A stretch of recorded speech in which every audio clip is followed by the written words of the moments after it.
Hey guys, back with me again in this channel. On today's video, I'm gonna give you a tutorial on how you can make a laggy video effect on CapCut. So first, add your clips and then just go to video effects, click on the retro and then select the doodle diary effect, this one. Click on that effect and then adjust it like this. So for the textures, stickers and also filter, lower it to 0 like this.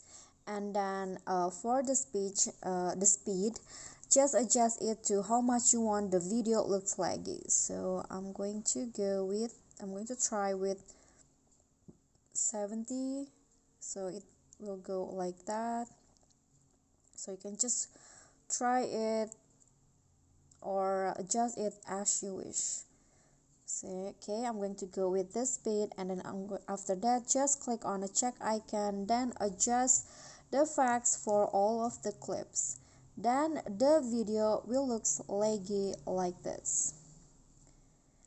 Okay, so that's all from me. Thank you guys so much for watching. If you think this content is helpful for you, please click thanks below, click on the thumbs up icon, don't forget to leave a comment and subscribe to our channel. See you at the following tutorial. Thank you.